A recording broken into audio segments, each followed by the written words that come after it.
Hello everyone. I am training for the Vermont Super 8.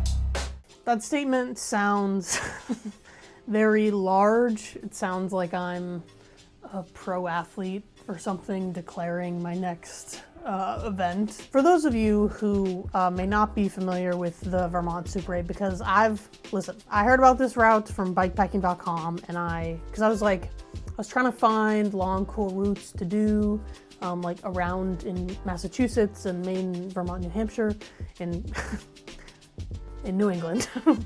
And I couldn't really find much, but this route and the Vermont Extra Large the Vermont Extra Large has been on my radar for like a year or so. And then this one popped up there and I was like, holy shit, this is like crazy. So I personally don't know if it's like well known, but it was like new information to me. So here are some stats. The Vermont Super 8 is a self-supported bikepacking route that spans the entire state of Vermont. The route is a figure 8 shape. So there's like a central point that everyone leaves from, and you can either do the north lobe or the south lobe, or you can do what's called the full 8. The north lobe sits at 280 miles with 23,000 to 27,000 feet of elevation. The south lobe is 375 miles, sits at 37,000 feet. And the full 8 is 665 miles with 60 to 70,000 feet of elevation, which is nuts. That is crazy. I did have to write that down, so I didn't have those off the top of my head. Okay, so how am I even gonna do this?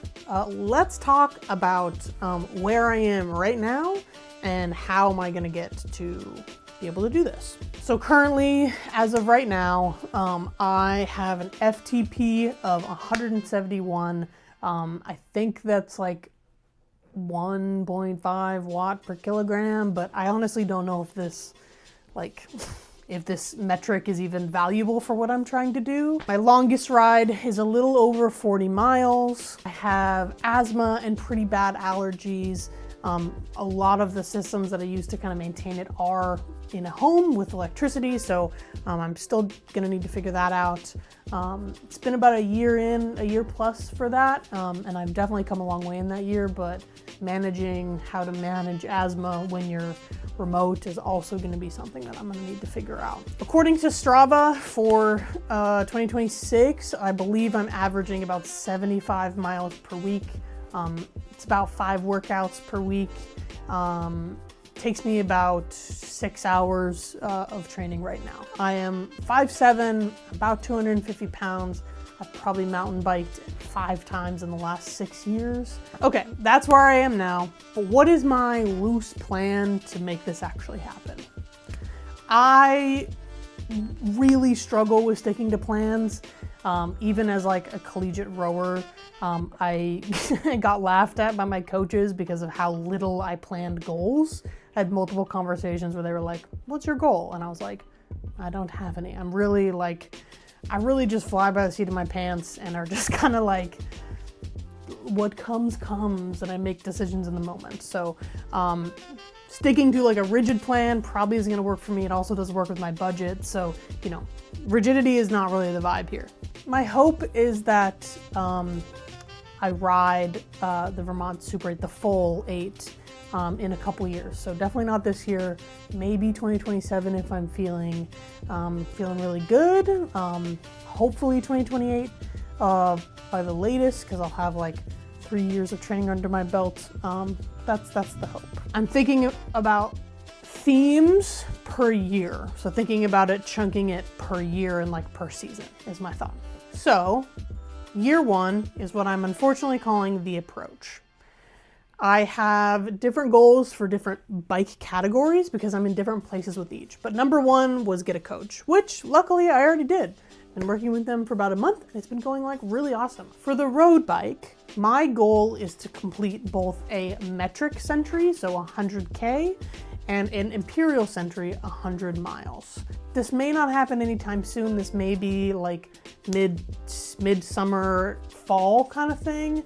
I don't really know if I'm in the place to do that right now, but that's my hope, is to be able to tick those 2 off the list and kind of like build just longer capacity on the road bike so that then we can get into the mountain biking stuff. So for the mountain bike, just got this brand new Timberjack.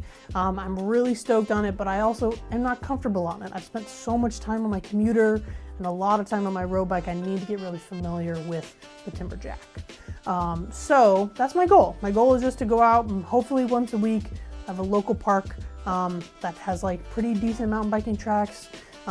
They're nothing crazy like by any means, but hopefully going to Vermont a couple times too, to do some downhill, and just get really comfortable on that kind of bike.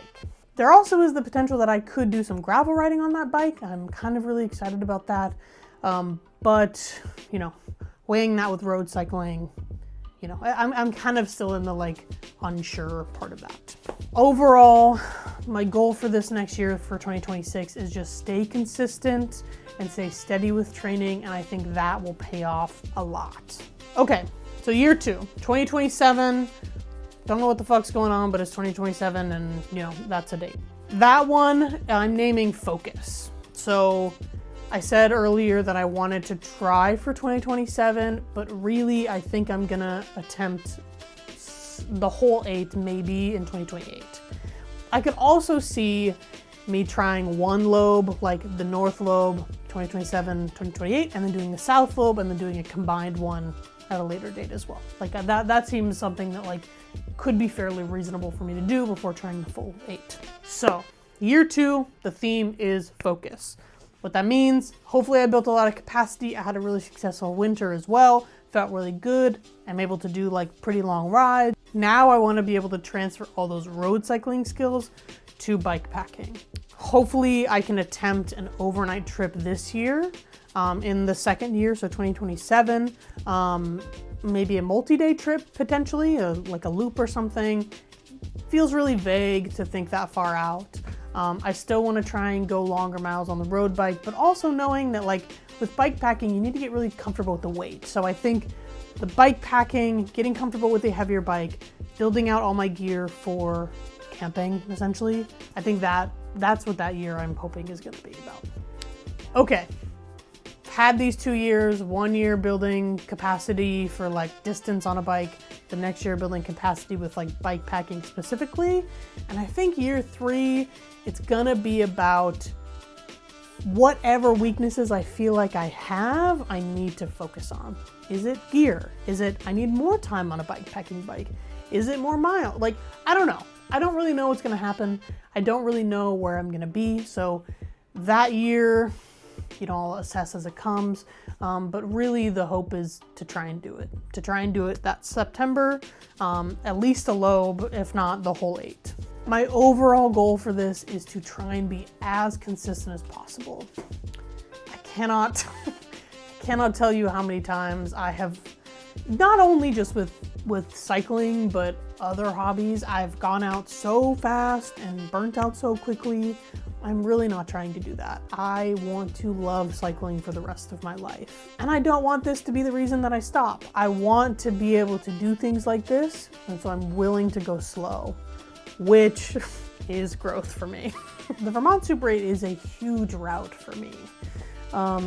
It is so much larger in terms of just like the mountains and the hills, but also larger in terms of like mileage and it's like it being self-supported. It's so much bigger than anything I've ever done before. So while the statement I'm training for this event may feel a bit silly in my circumstance as someone who's just like a person that has a job and like isn't, you know, like a full-time athlete. It still means a lot to me. It is something that I'm like dedicating a lot of time to and really like putting my weight behind, which is something that I feel like deserves a declaration that like that's what I'm doing. Man, I have this really loud voice in my head that tells me that I like can't do stuff like this.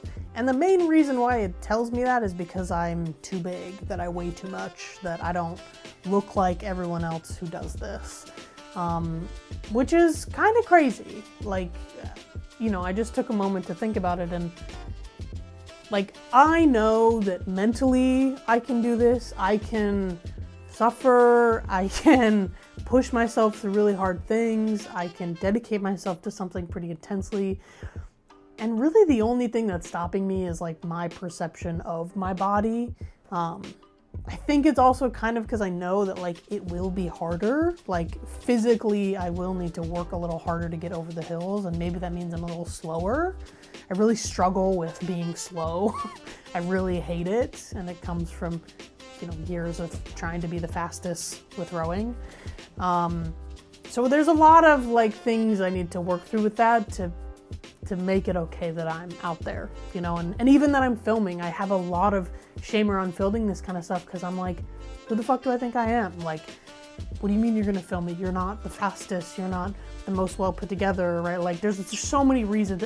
It's cringy, right? Like there are so many reasons why I could stop myself, and I'm like really trying hard to not stop myself for like a lot of reasons. This event is incredibly daunting. The idea of filming myself is also incredibly daunting, but I am hopeful. I think that it'll help me grow a lot. I think I will learn a lot. And even if I get scared of all these big goals, I really just have to take it day by day. So, yeah, that's what I'm gonna try and do. Day by day, video by video, bike ride by bike ride. I'm just gonna try and, you know, do my best, embrace all the ups and downs, and yeah, I'll see you there.